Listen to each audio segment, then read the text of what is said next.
2014. So we feel many more lecture series coming, Sabine. Sabine's course on Klimt 2 years ago was such a success that we are delighted to welcome her back in 2017 to speak about International Art Nouveau. Thank you.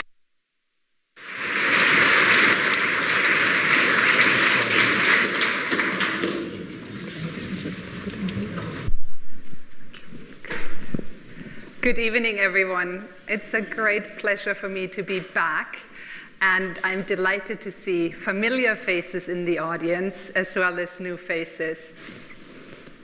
So this is really, am I speaking at a right level for the people in the back? Yes, great. Too loud? No, louder, okay. So this is really an opportune moment for me to presenting a series of lectures on International Art Nouveau, because I'm literally in the middle of compiling a manuscript on the various contributions that women made to the German manifestation of International Nouveau. And it's not so much women as artists and designers that I'm interested in, but I'm interested in women as critics, as collectors, as gallery owners. So I'm very much interested in the socio-cultural field that enabled Jugendstil to flourish. So I'm really pleased to be here because my head is in the material, so to speak. So we're going to spend this week thinking about International Art Nouveau. Now, this is a huge topic, as you know, and we will only be able to scratch the surface of it. But I thought that one way of getting at the topic would be through a series of case studies. And so this evening, I am intending to give you a bit of a general introduction to what I think International Art Nouveau is. And then as of tomorrow, we will look at specific examples to see how some of the more general ideas that I'm presenting this evening were actually worked out and manifested themselves in very specific geographical settings. So we're going to look tomorrow at an early example of International Art Nouveau in Brussels. We're going to be looking at Horta. Then we're going to be moving on to Glasgow, and I hope you will indulge me because that, of course, is the cultural context that surrounds me. So we're going to be thinking about the famous Glasgow 4. Then we're going to move south from the very north to Barcelona, and we're going to be thinking about Gaudi. And then on Friday, during the last lecture, we will wrap it all up. I will sneak in a little bit of Jugendstil, which isn't on the syllabus, and then we're moving on to the 1900 World's Fair, which was really the blossoming of International Art Nouveau. So I hope that by the end of the week, you will have a sense of the incredible richness and diversity of International Art Nouveau across Europe. One other thing I wanted to mention before we get going is that I will focus largely on architecture and the built environment over the week. I had to make some choices on what I can zoom into, and I think the built environment is a really interesting place to start our thinking about International Art Nouveau. The way that I am presenting the material, has very much been influenced by an important exhibition that I really personally credit with opening my eyes to the rich cultural resonances of International Art Nouveau. And that was an exhibition that took place in 2000 and 2001 at the National Gallery in Washington, D.C., and then it moved on to the V&A, the Victoria and Albert Museum in London. And this was an exhibition that really looked at the origins and the history of International Art Nouveau. And it was curated by my eminent colleague at UEA, Paul Greenhalgh, and the exhibition catalog I put on the syllabus is one of the suggested readings. And it's really this exhibition now 16 years ago that put International Art Nouveau on the radar of a whole new set of audiences and individuals. And I must admit that before I saw this exhibition, I was slightly wary of International Art Nouveau because, of course, I had been studying modernism and the famous utterance form follows function, which is, of course, not something that can be said of International Art Nouveau. And modernists are notoriously wary of Art Nouveau and continue, I would argue, to have a difficult relationship with Art Nouveau, because the true hardcore modernist really sees this as frivolous, commercial, effeminate, and indeed sometimes overly sexualized. And this, of course, led to a very difficult reception history of International Art Nouveau. And art and design historians well into the 1950s pretty much ignored it or used it as, what's the expression, a straw horse, the sort of a bad example of what not to do. And it's only being gradually reinstated into the stories of modern art, architecture, and design. And this particular exhibition that I'm showing you an installation shot of had very much to do with a renewed interest of my generation of design historians in International Art Nouveau.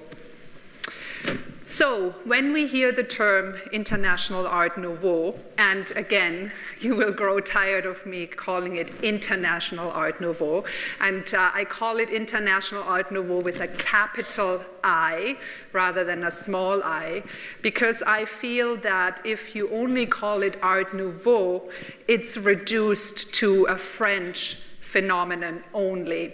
And by putting the capital I, International, before Art Nouveau, I'm hoping that through this very language that I use, we're actually thinking about it as an international, cross-European, and a little bit North American phenomenon.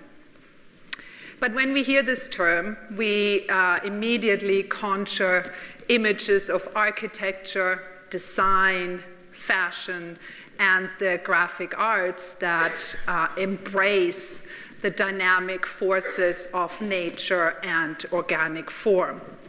So when we hear the word Art Nouveau or International Art Nouveau, we think of Henri van de Velde's wonderful whiplash rooms. And this term whiplash actually goes back to the critical reception of this particular embroidery by the German artist and designer Hermann Obrist, which is basically a silk embroidery on a wool ground of a alpine violet. And it is abstracted in such a way that the critics in 1895, when they saw it in an exhibition, called it Peitschenhieb or whiplash, because they felt it really called up this almost time lapse of movement of a whip being moved through the air. We also think, of course, of Émile Gallet and his wonderful mushroom lamps, or on the right-hand side, his clematis lamp. Now, Gallet, of course, is a really important Art Nouveau artist from Nancy, from the school of Nancy, and he really revolutionized glass, and he worked with acid-etched glass. And then you can see particularly well on the right-hand side this wonderful hammered wrought iron base. So he really opened up a whole new set of possibilities and experimentation in this medium of glass. We also might think, and especially those of you who took my Vienna class 2 years ago, of Josef Maria Olbricht's wonderful cabbage roof at the Secession Building in Vienna, this gold-gilded foliage and berries that epitomize the Secession style, so this Viennese manifestation of international Art Nouveau.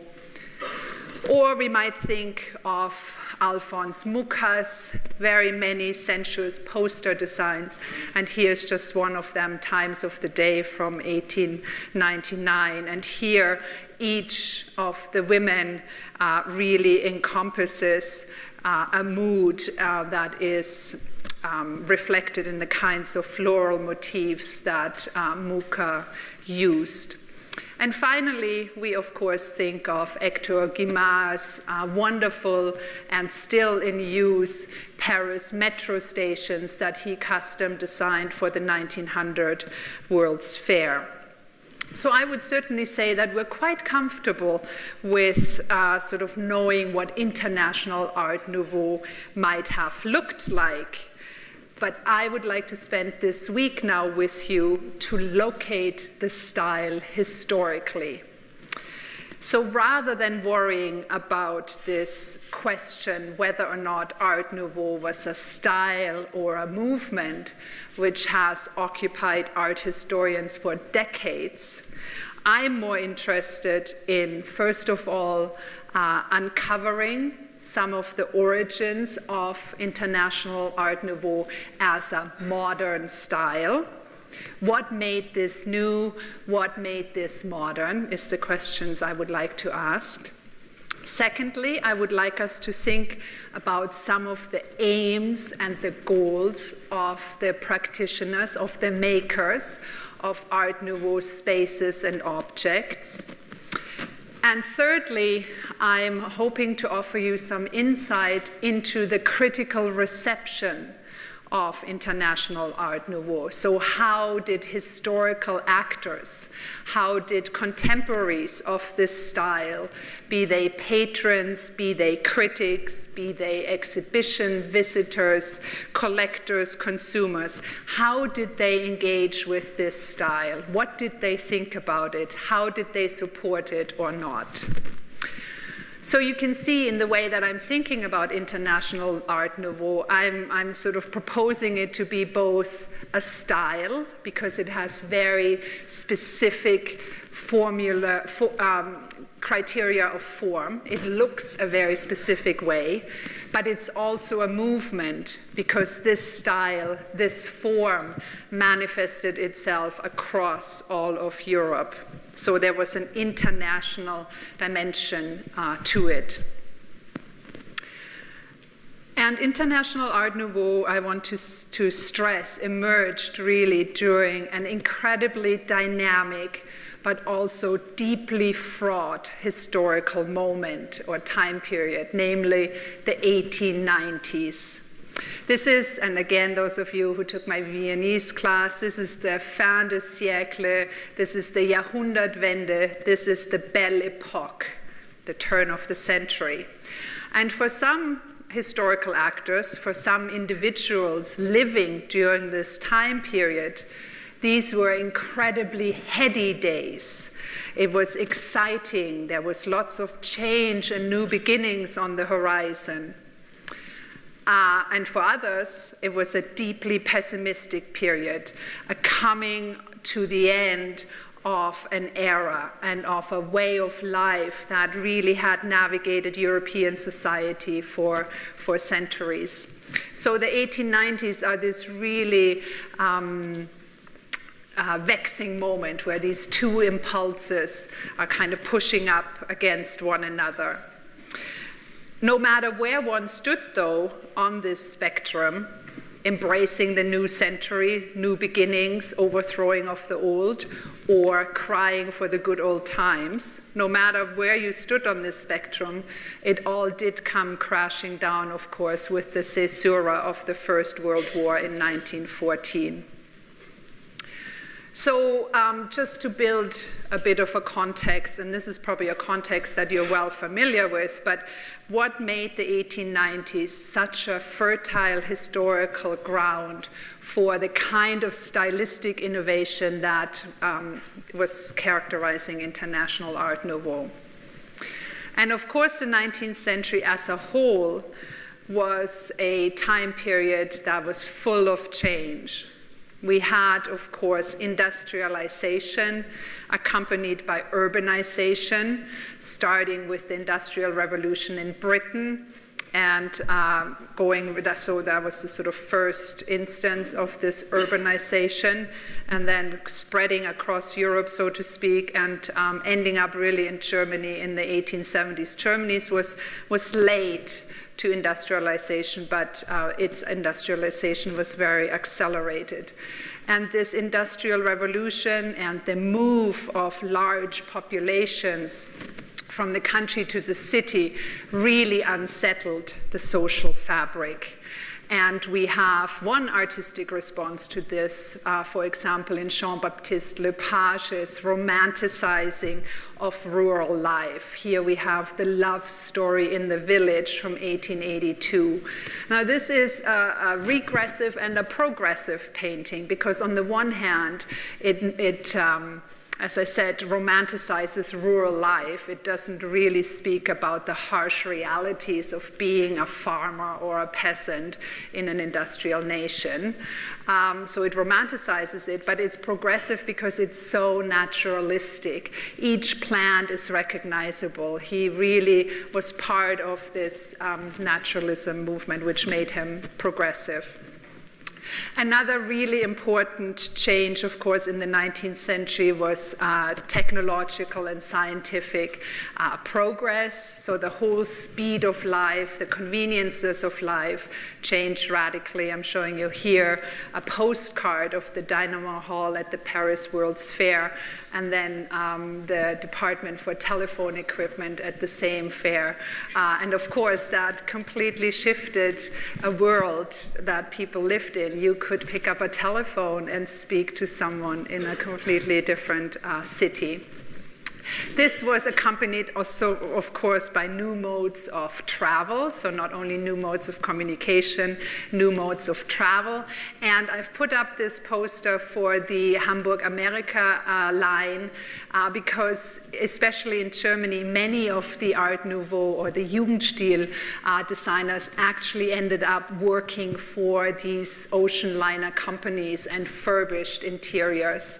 So Richard Riemerschmidt, for example, and Hermann Obrist were responsible for putting together the kinds of luxurious interior spaces that I'm showing you an example of on the right-hand side.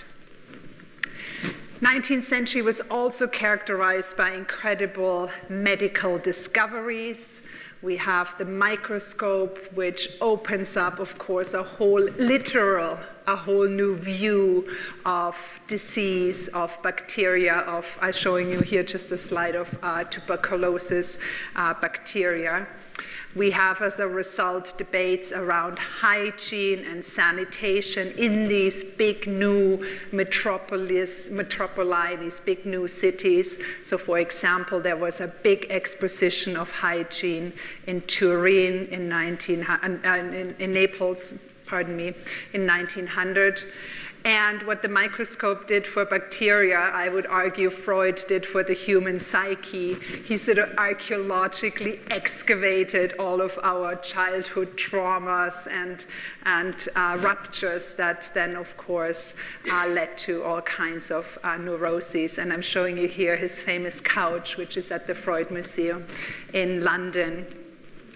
This went hand in hand with the questioning of many traditional hierarchies and socioeconomic stratas or sort of setups. We have the rise of the bourgeoisie, of course, who made their money in these new industries, but we also have this huge opening up of the working classes.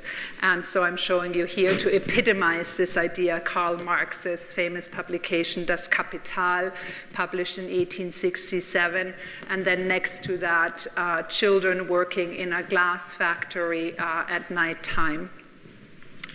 We also have the women's question. The new woman is on the horizon and represents, of course, a huge threat to male hierarchies. Women are agitating to vote.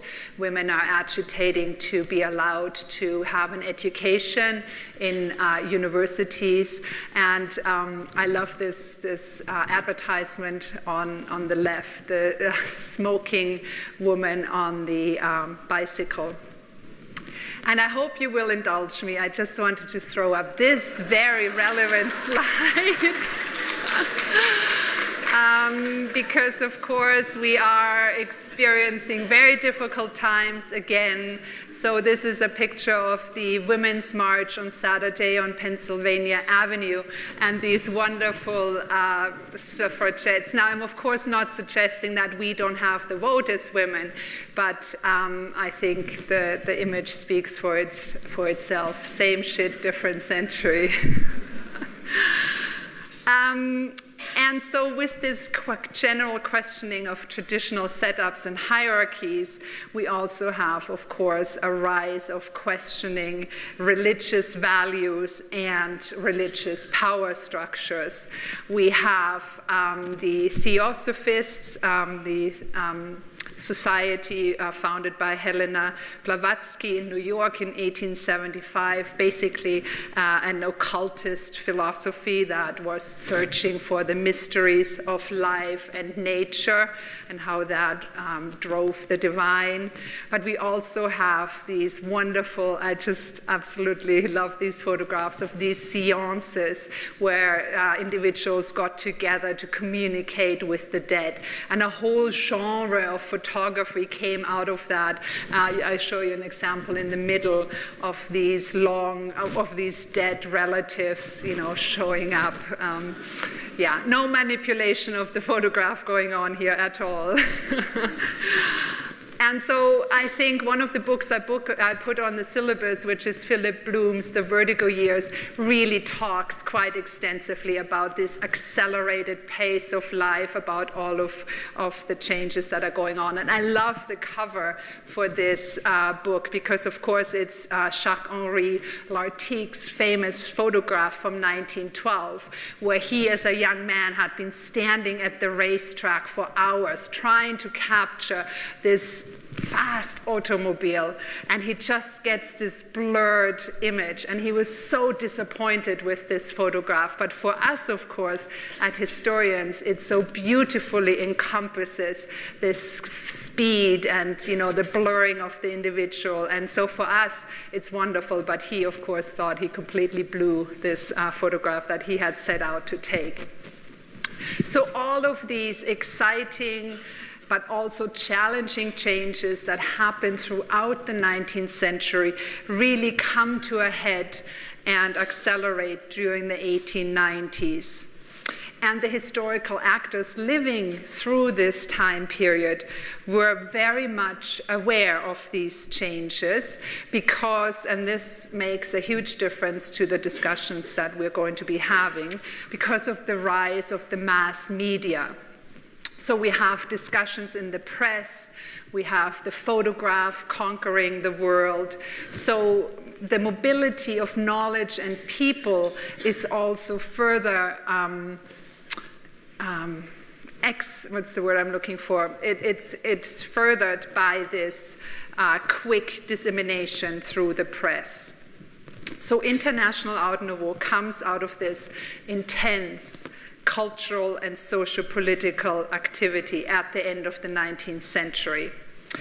And progressive artists, architects, and designers across Europe were keen to tap into this excitement, or at least this sort of sense of change. And they were keen to find a visual language that could embody this energy. So they were consciously turning away from the past, and many of the 19th century revival styles that were so prominent and so popular throughout the 19th century. So these were styles that we as art historians call historicism or historicist styles. So for example, Charles Garnier's Paris Opera, built between 1861 and 1875, is a prime example of a monumental Beaux-Arts building that is basically emulating the Baroque. It's a neo-Baroque building. So that's the kind of visual language, the kind of design and architectural language that the progressive, young, emerging generation of artists, designers, and architects of the 1890s completely rejected. And they wanted to rid themselves of the weight of history. They consciously broke with age-old traditions, and not only age-old traditions, but also the kinds of hierarchies that came with that. So they were very against the academy, for example. They felt that the salon, the official exhibitions, were completely rigged by a jury that supported their own fellow, those who thought like themselves. So the young generation, and I don't necessarily mean young in age, because not every Jugendstil Art Nouveau designer was young, but the sort of up-and-coming generation, the progressive, forward-looking generation, they wanted to completely divorce themselves from all of those structures and individuals that were in place. They wanted to be of their own time. They wanted to be modern. And to be modern meant, at this point in time, to turn one's back on the immediate past. Now, just a slight disclaimer, not every international Art Nouveau artist turned his or her back completely on the past. It was the recorded past, the history as it was written in the history books, that they rejected, because international Art Nouveau artists in Scandinavia in particularly were incredibly interested in myth, in folklore, in fairy tales. So Finland, for example, we have the Kalevala, this great mythic poem that was discovered, in quotation marks, in the 19th century. So the progressive thinkers didn't reject the past outright. They were looking for non-recorded history, for that which came before the institutions and the hierarchies. And all of this was really driven by a desire to change European society through the arts. So the arts was given quite a heavy load to bear. The arts was seen as something, art and culture really was seen as something that could overturn some of the problems of European society in the 1890s. And I find that, as a historian, incredibly interesting, because I always think, why am I attracted to certain topics? And of course, we at the moment, especially in the UK, are undergoing a time of deep suspicion of art and culture, where art history was recently threatened to be taken out of English A-levels because it was seen as a soft discipline by our politicians. Luckily, there was such uproar that that decision was reverted. But I think that history always has relevance to our own time, and I think that makes history so interesting, and that's, I think, is so important about thinking very carefully how some of those debates of the 1890s might speak to us today. Sorry, I went a little bit on a tangent here. So this way in which I'm describing international Art Nouveau to you goes a little bit against what some of the 20th century modernists want us to believe.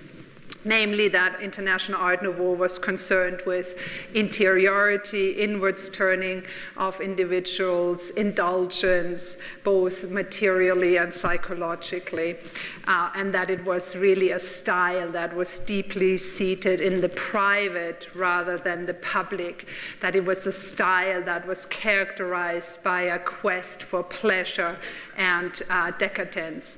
And don't get me wrong, those concerns were already raised in the late 19th century. Just think of two iconic literary endeavors of individuals exploring this theme of decadence. On the one hand, Joris Karl Huysmans' famous novel Against the Grain, À Rebours, published in 1884, and of course, Oscar Wilde's notorious The Picture of Dorian Gray, published in 1890. And Oscar Wilde's main character, of course, refuses to acknowledge his aging process, and it's instead his portrait that ages. And in Huysmans' À Rebours, we have Jean des Esseintes, who is the main character. He comes at a long line, he's the last in a long line of aristocrats, but he's completely impotent, both socially, economically, and otherwise. So he knows he's the last in his generation. After him, his family will no longer be. So he retreats to his country mansion, and he lives a life of pleasure and decadence. He surrounds himself, again, it's a novel, right? He surrounds himself with prints and paintings by Gustave Moreau, these bejeweled, eccentric and very difficult, sort of hermetically sealed almost paintings. I'm showing you an example with Salome from 1876.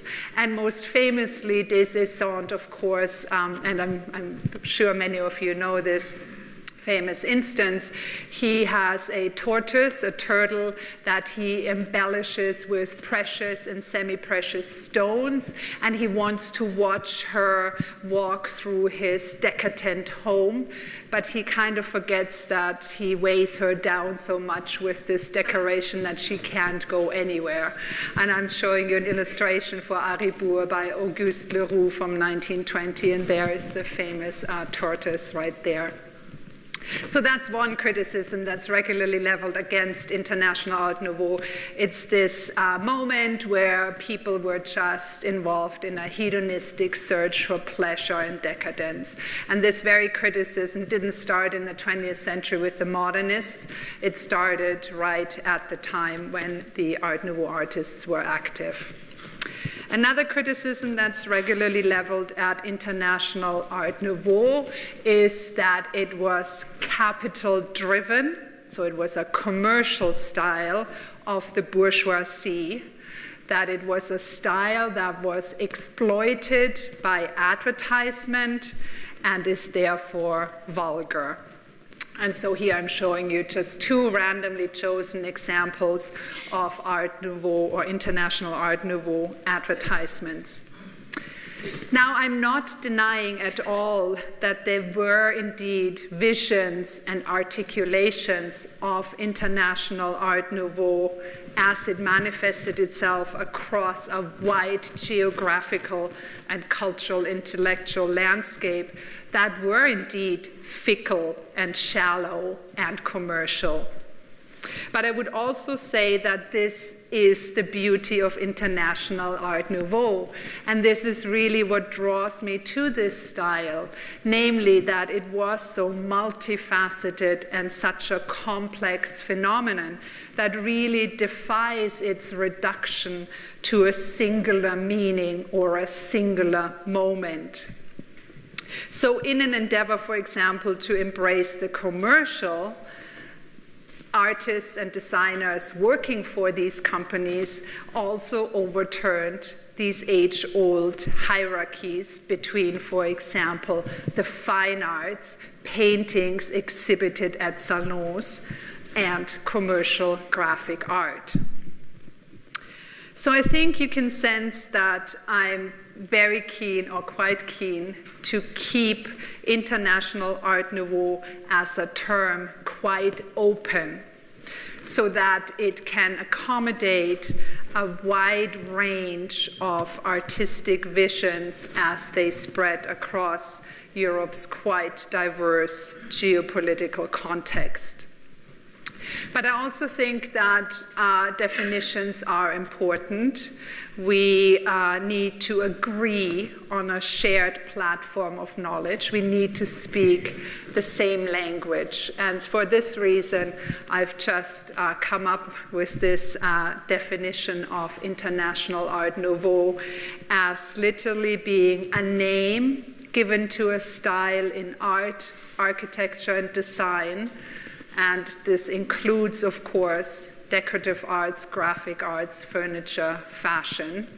So it's that name that we find, to a style that we find in Europe and to a lesser extent in North America from the early 1890s until the First World War. So this is the most basic definition that we're going to be working with. And it's actually a term that emerged in the late 1880s when it was used to describe the work of a group of young Belgian artists, the so-called Les 20, the 20. And it comes, so I'm showing you an example of two of the most famous members of Les 20, Fernand Knopf's painting at the Pinakothek in Munich. It now hangs, called I Locked the Door Upon Myself, which of course famously is an illustration of Christina Rossetti's poem, so Daniel Gabriel Rossetti's sister, or Torop, Jan Torop's O Grave, Where is Thy Victory? So when these artists exhibited together, and we'll talk more about them tomorrow when we talk about Brussels, the term that critics used to describe them was actually the term Art Nouveau. But it comes into really wide circulation, of course, in 1900 through the Paris World's Fair. This was really Art Nouveau's metamorphosis from a cocoon to the butterfly, so to speak. And we, of course, use different terms to talk about this style. We talk about Jugendstil in Germany, which looks different from Art Nouveau in France, which in turn looks different from Barcelona's Modernisme. But as I said earlier, all of its makers, collectors, patrons, critics, they were all involved in this project of finding an appropriate visual language to express a modern time. So Art Nouveau was driven by a very self-conscious search for modernity in art and life. So as the physical world was changing, the arts and the use of arts was seen to have to change as well. So what's really important here is that for International Art Nouveau supporters, life and art was intertwined. And that, of course, puts a heavy burden on artists, right? They become the sort of facilitators of this change. It is through their creative spirit that communal life could be regenerated. So it was the architect, the designer, the artist who was seen to have the power to spiritually transform society through the objects that he, and sometimes she, although mostly forgotten, made. And in this context, I wanted to show you the differences: Jugendstil, Art Nouveau, and Modernisme.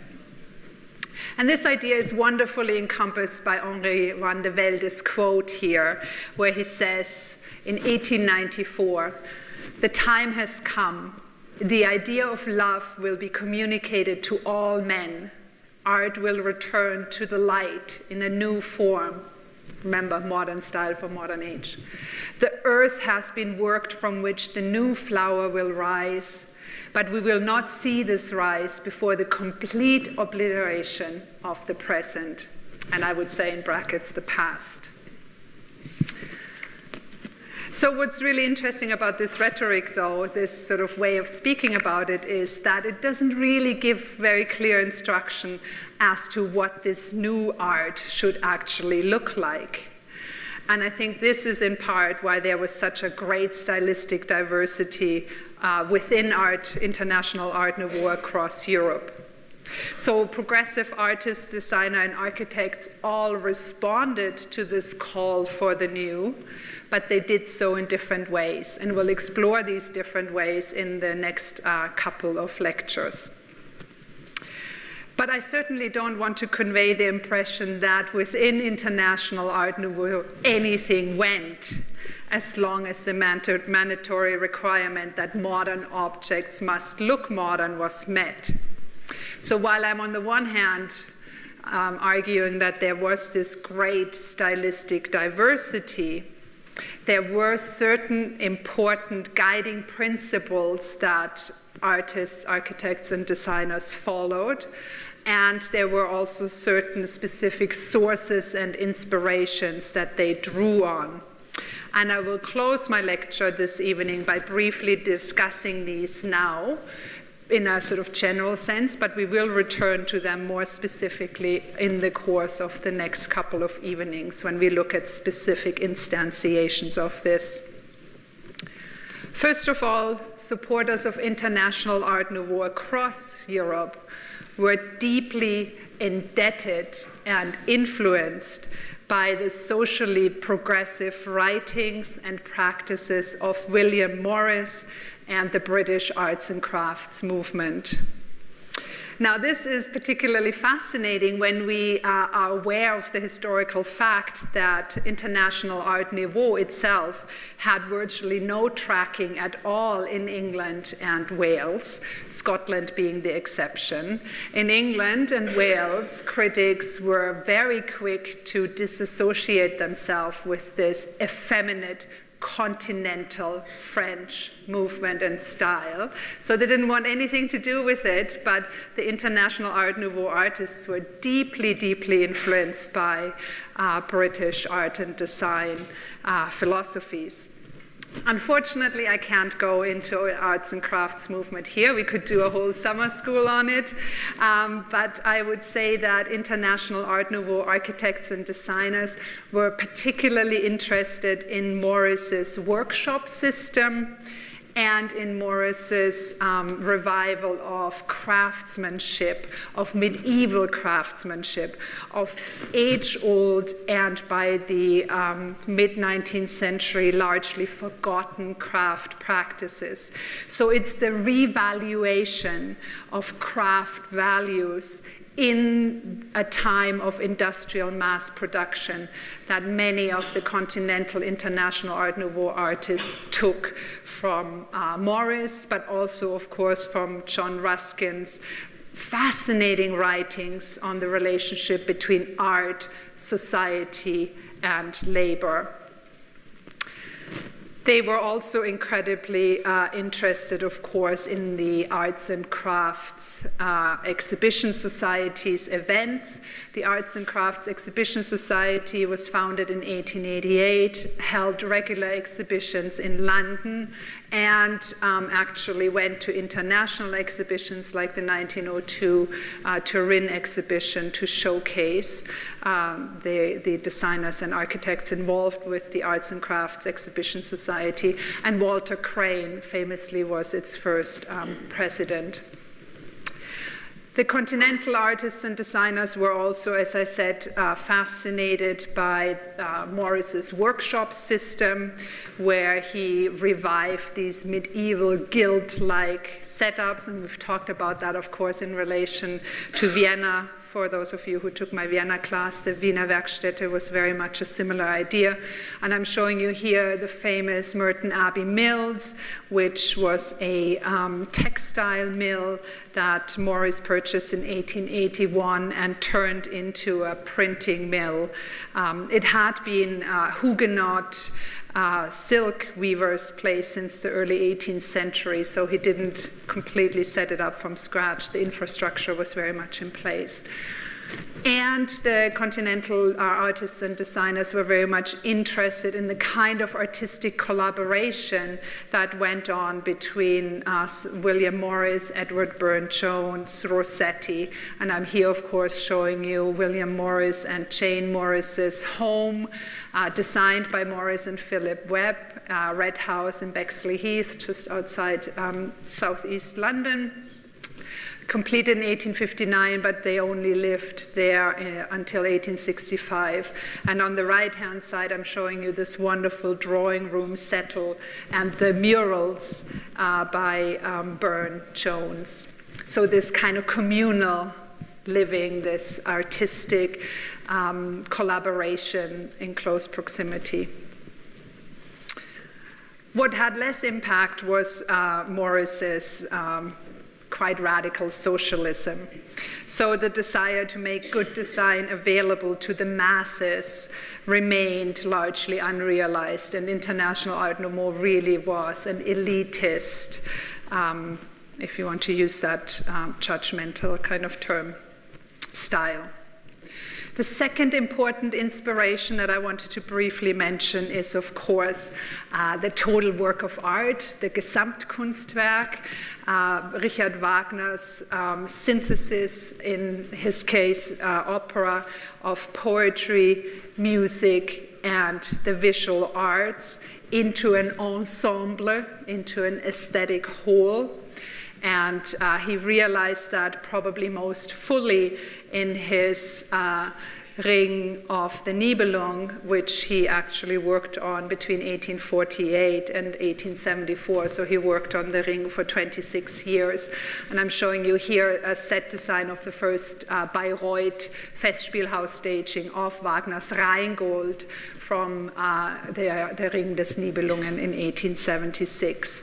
So Wagner advocated this synthesis, and the International Art Nouveau artists very much took that idea, which Wagner wrote about in a famous essay, of course, of 1849 under the title The Total Work of Art, and they advocated a unity of the arts. So overcoming the age-old division between painting and sculpture and the so-called fine arts, and the lesser arts, the minor arts, the decorative arts, in order to achieve this kind of a spiritually uplifting synthesis of the arts across media.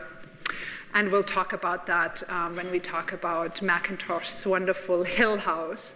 And what's important about the Wagnerian total work of art, as the International Art Nouveau artists took it on board, is this idea that all these individual design elements only come together when one actually physically is in the space. So it's in the user of the space, it's, to use art history jargon, it's in the beholder that this comes together as an aesthetic whole. And we have, I wanted to read you a wonderful quote about this idea of the overcoming of hierarchies by Émile Gallet, the wonderful glass designer. He said in 1897, quote, "Let us not tire of saying over and over again that there are no castes among the artisans of art, that there are no mean and plebeian arts," unquote. So they were really rejecting the privileging of the fine arts over the decorative, and in the case of International Art Nouveau, the commercial arts, the graphic arts.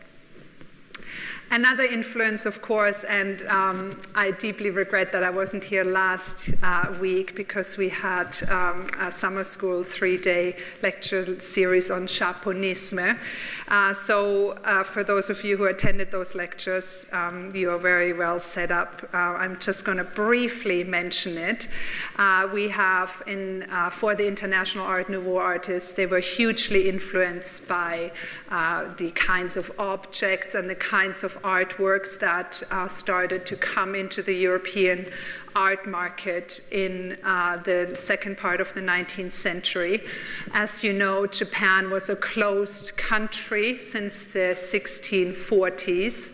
And this self-imposed isolation famously came to an end in 1853 when the American naval squadron under the Commodore Matthew Perry, famously, of course, in Madame Butterfly, arrived and demanded that the country open its ports to foreign powers. So we have the Kanagawa Treaty of 1854, March 1854, and with this opening up, we have a flood of information and goods entering the US and Europe, which then catapults into this craze for all things Japanese, Japonisme. For us in this context, an important player is Siegfried Bing, who I'm showing you here reenacting a Japanese tea ceremony, because he had a gallery when he went to Japan in 1875, and literally there were boatloads of stuff coming back from Japan and then sold on in Europe. So he had a gallery where he specialized in initially Japanese objects. So he's really important in this dissemination of Japanese art and objects.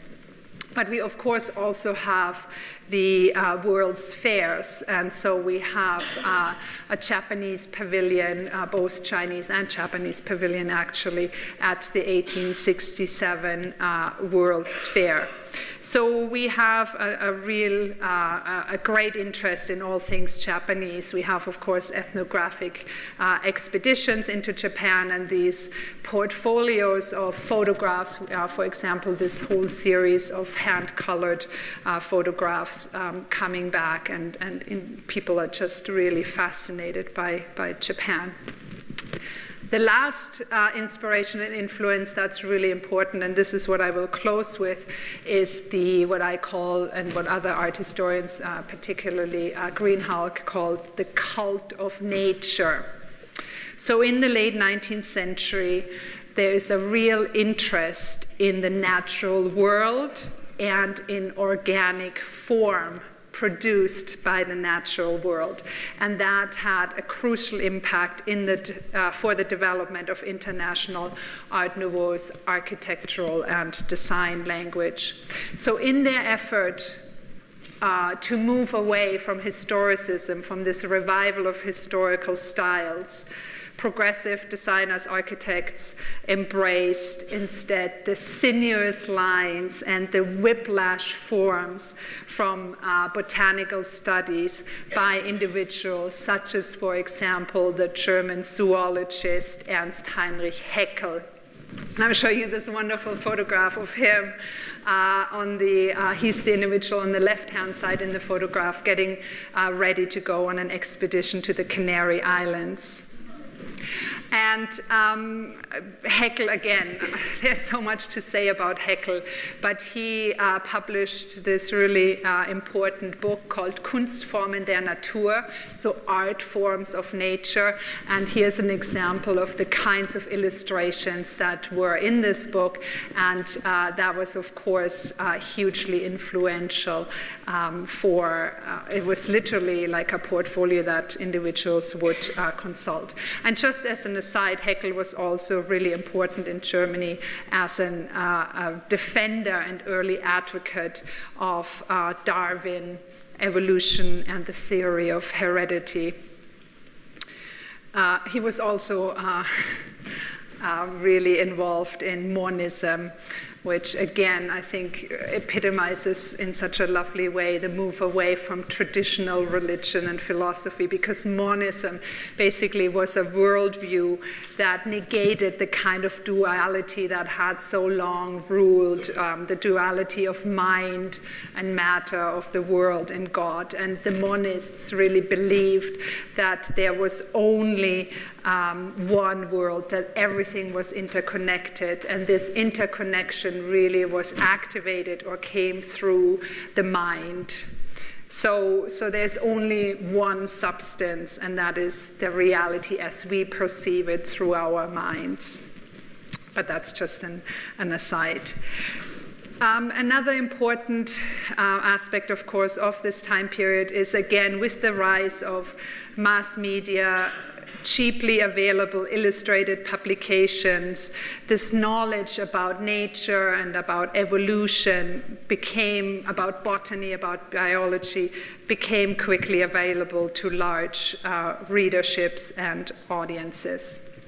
Now, Charles Darwin, of course, is always credited with changing the very contours of the way in which we conceive nature through his theory of heredity and his On the Origins of Species, published in 1859. But there were many, many individuals asking very similar questions.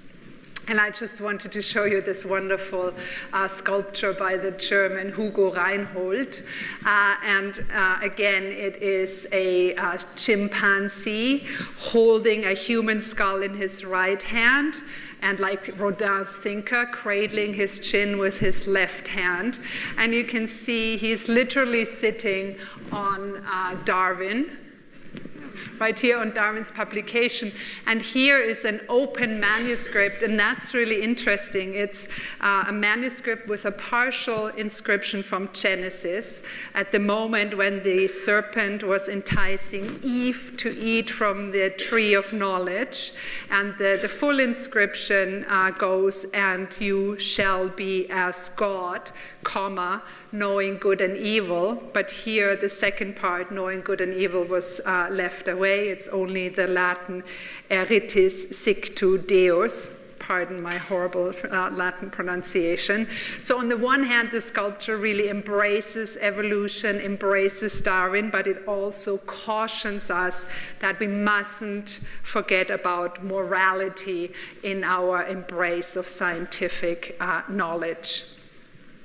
And in 1851, we already have Edward Forbes, the renowned British naturalist who analyzed the ways in which plant and animal life changed in relation to geological change. He already said that the value to a designer of a scientific comprehension of the world is the insight it gives him into the possible variations of the original and the inexhaustible sources of grace and beauty. So it is the natural world, it is botanical illustrations, all of these expeditions into faraway countries, which don't just happen in the 19th century. I mean, we have expeditions going all the way back to the 16th century, but it is the mass media that makes these kinds of travels so much more exciting and titillating and accessible to such larger audiences. And we have, of course, again, these colonial sections at the World's Fairs, where the colonialists not only show like the ivory tusks and the material culture of the colonies, but also the plant world.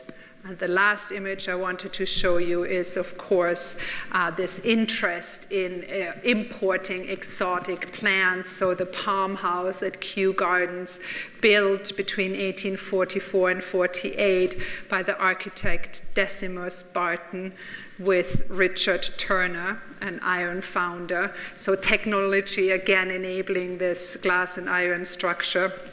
And in it, planting, of course, all of these new exotic plants. And that directly impacted international Art Nouveau. So this is the last and wonderful image I want to leave you with this evening. We have Tiffany's famous blue wisteria lamp from approximately 1901. And then René Laligue's quite erotic dragonfly corsage from 1897-98. Erotic and enigmatic, I would say.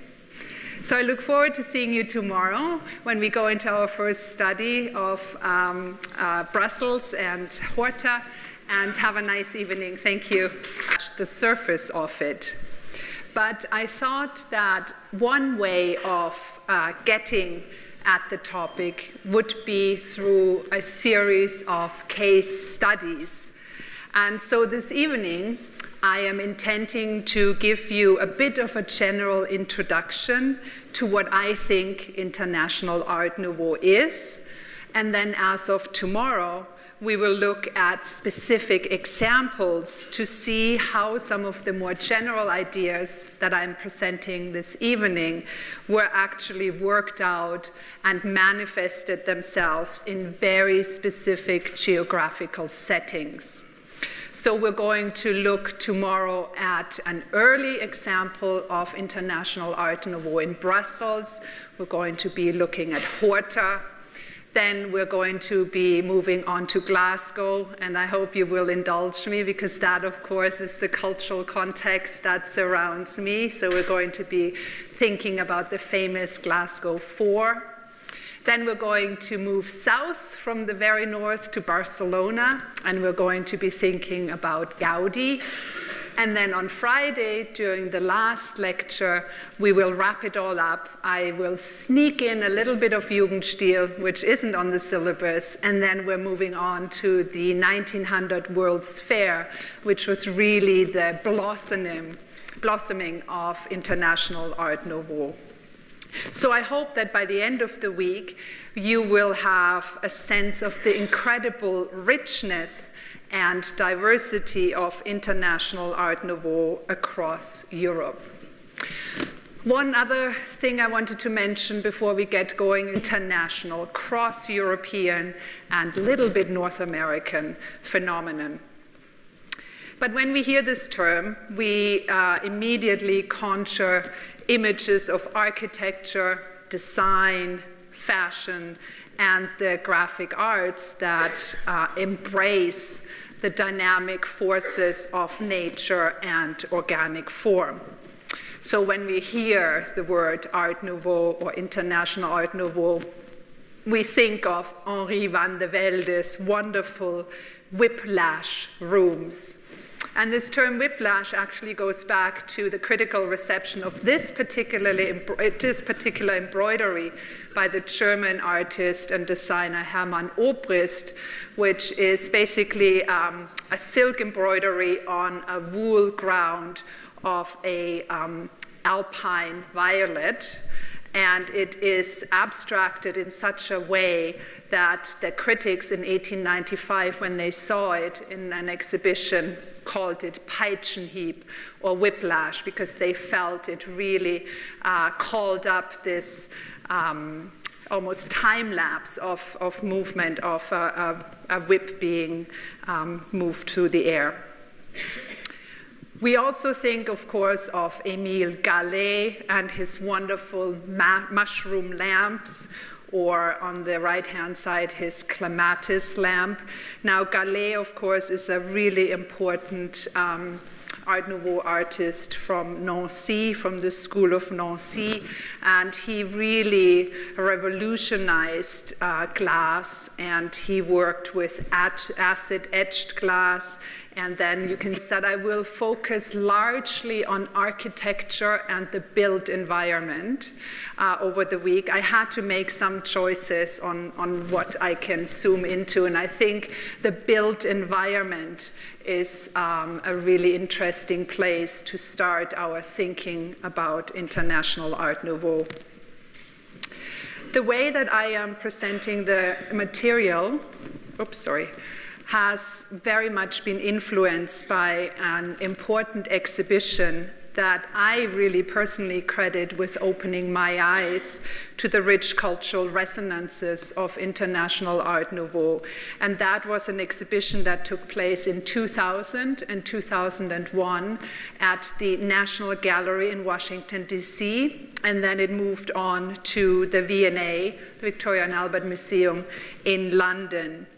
And this was an exhibition that really looked at the origins and the history of International Art Nouveau. And it was curated by my eminent colleague at UEA, Paul Greenhalgh, and the exhibition catalog I put on the syllabus is one of the suggested readings.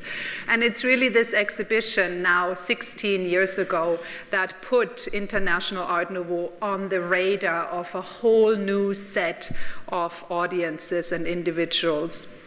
And I must admit that before I saw this exhibition, I was slightly wary of International Art Nouveau because, of course, I had been studying modernism and the famous utterance form follows function, which is, of course, not something that can be said of International Art Nouveau.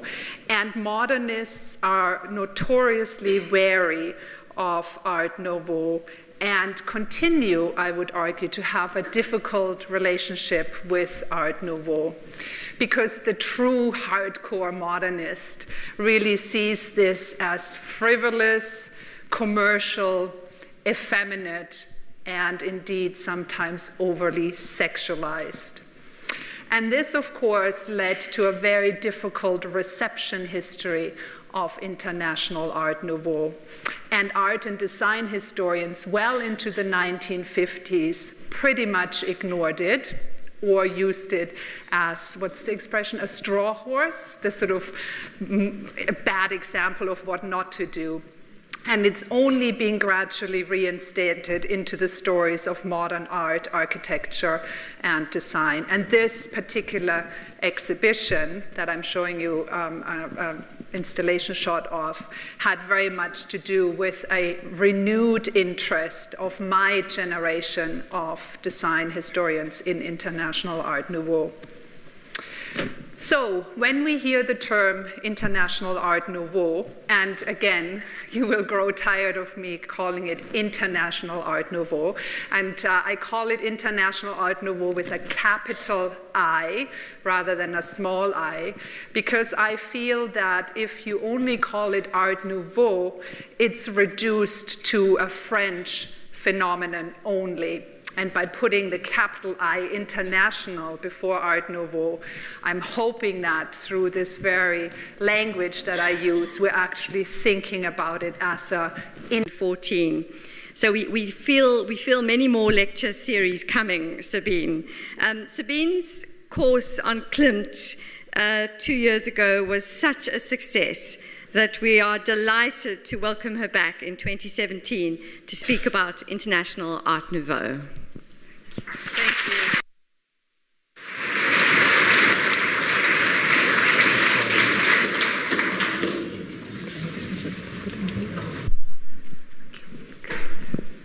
Good evening, everyone. It's a great pleasure for me to be back, and I'm delighted to see familiar faces in the audience as well as new faces. So this is really, am I speaking at a right level for the people in the back? Yes, great. Too loud? No, louder, okay.